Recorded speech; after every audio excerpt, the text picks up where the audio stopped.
Hello, guys, and welcome to Season 4, Episode 4 Side Characters with Erica Shanks.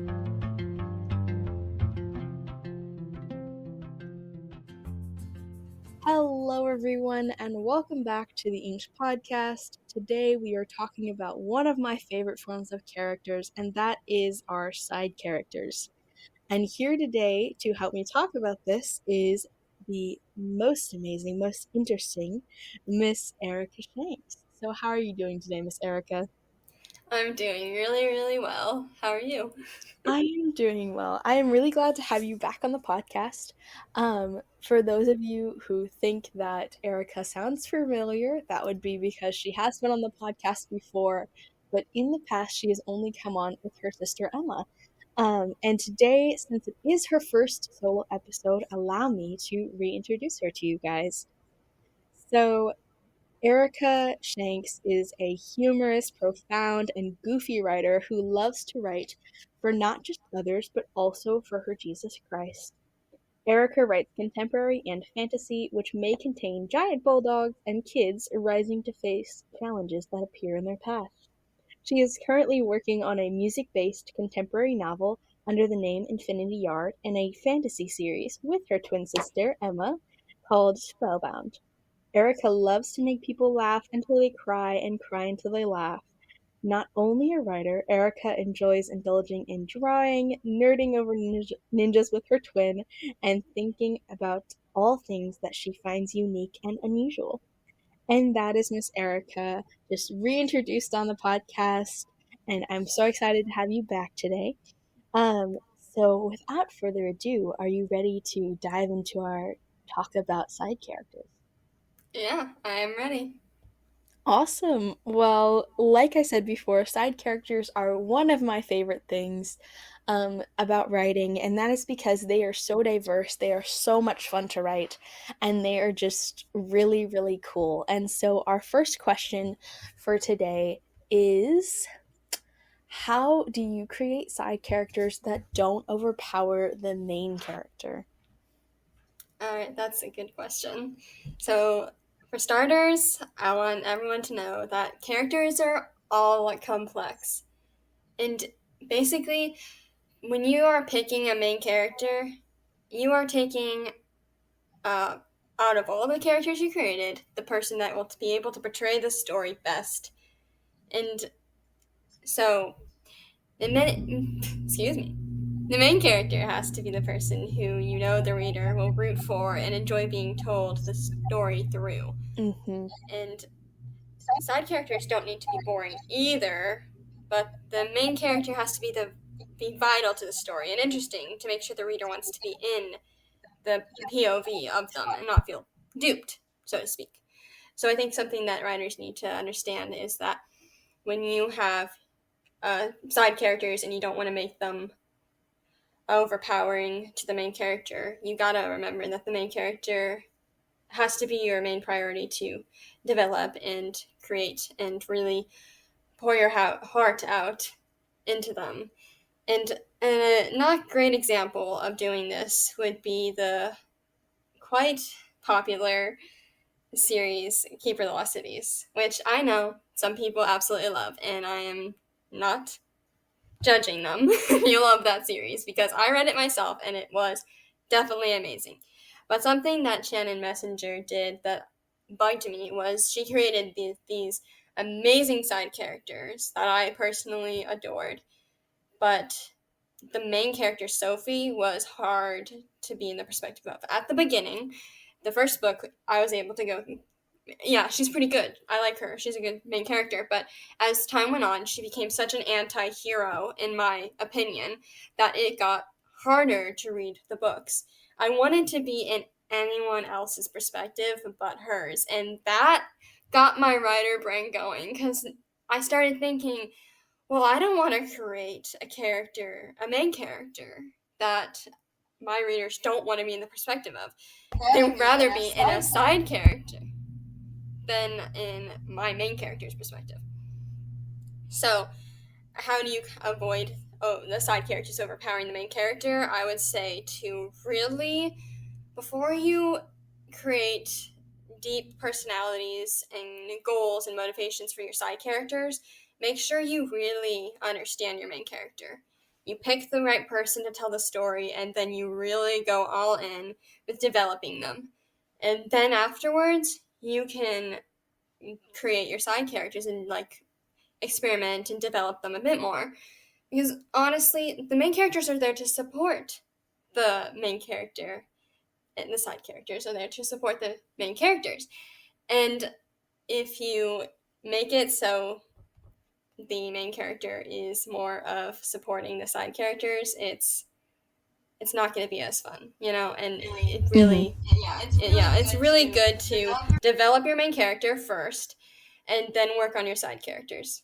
For sure. I 100% agree with that because having a dynamic and like interesting main character is more important than having like a dynamic and interesting side character. Now, having dynamic and interesting side characters is a lot of fun and we love to write them and they are a great asset to stories, but they're just not your main. They're not the one that's telling the story. So you have to make sure that your main character is interesting, that they're fun, or that like they're very dynamic, that they have very complicated emotions that you can see very clearly. Um, but yeah, that was a lot of great advice. I don't have a lot else to add to that. So I guess Well, that's good. I mean that's a great thing when I have nothing else to add. Yeah, I answered that But right. for our next question, so we actually had another question, but I think we're going to skip over that one just because it is a little repetitive. Not repetitive. It is something that Jesse and I have talked that Erica and I have talked about before. Sorry, I called her the name of a different guest, guys. I'm so bad at this, y'all. Um, but we Erica and I have talked about this before, and we've talked about the fact that um like there are so many different kinds. Our question that we're not going to do is the whole situation of asking how many kinds of side characters there are.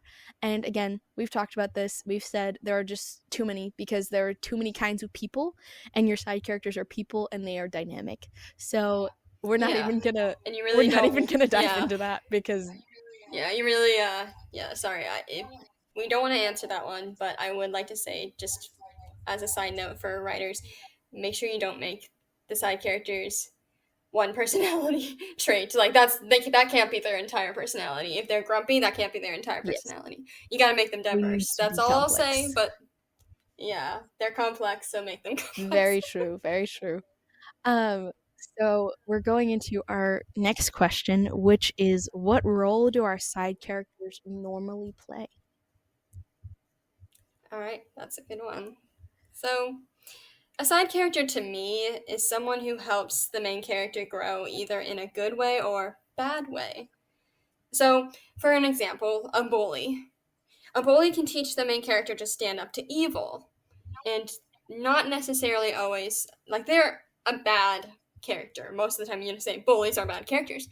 And they, through manipulation and teasing, can actually help the main character learn how to stand Mm-hmm. up to that and evil.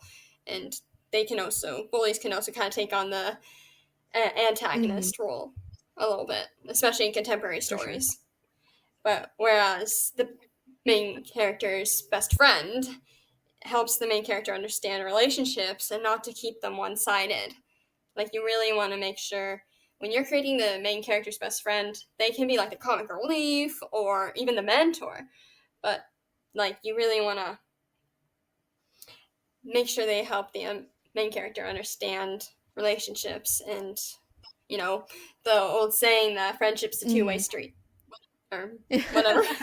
A two-way road, a two-way path, whatever you say it. It's two There's ways. two directions, guys.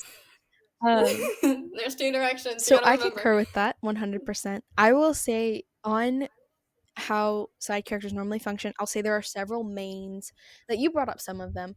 But there's normally your bully or antagonist it can be either one or it can be both at the same time. You can have your love interest, you can have your best friend, you can have your like quirky comedic relief side character, you can have like your Debbie Downer side character. You can have all of those different kinds of side characters, but like those are the more main ones that we see very often because they're very good at, especially mentors. They're all very good at developing your Yeah. character and helping them grow. So yeah. Hmm. And yeah, I know we're almost out No, of you're time, but okay. Keep going.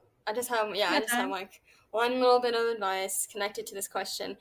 I think people don't really realize this in writing, but parents are They side are. characters and they are really important to the story. And this is sad because most of the time, writers will That is just very kill true. them off. They'll just make them dead. Yeah. How many times have we seen an orphan, All right? of Like Harry Disney. Potter, right? Like, All it's very Disney. valid. It's like, so there are so many dead Which is parents sad. that we forget. Yeah, which is so sad because we forget that as people ourselves, as kids, adults, even we grew up with Mhm. parents, and like there are those sad instances where people really don't have parents, but most of the time it's going to be hard for a reader to relate to a character who has a Mhm. dead parent because they don't understand that. And it misses so many important teaching moments when you have parents as side characters, and it really can help the main character grow. And I feel like in literature today, we miss that point. People will try to kill off the parents because they want freedom for their main character. But we don't realize that parents help build structure and moral compass for the characters that will eventually give them Yeah, freedom.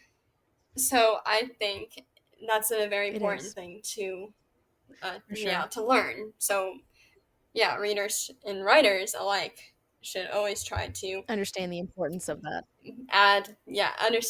understand the importance of having parents I in definitely their think that's stories. really cool that like not cool, that's not the right word, but it's very interesting and very insightful that you did bring that up because I can definitely say that even in like when you talk about family members or like not even always parents, but like in stories you almost always have like a friend or a family member that dies, especially in like young adult to adult fiction.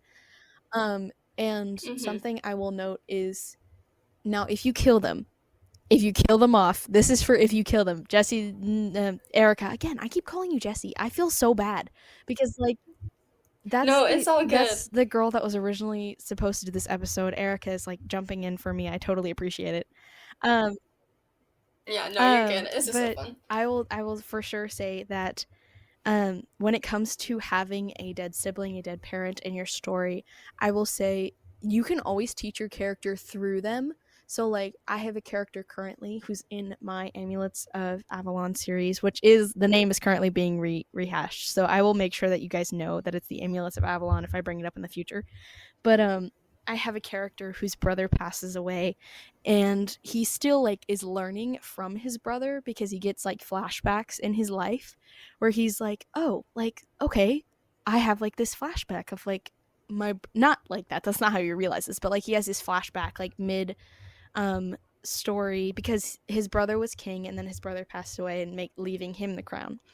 And so his brother like taught him how to be king and taught him how to be like a prince and be a good ruler and everything. So like he has these flashbacks to his brother even though his brother has passed away. So like know that too.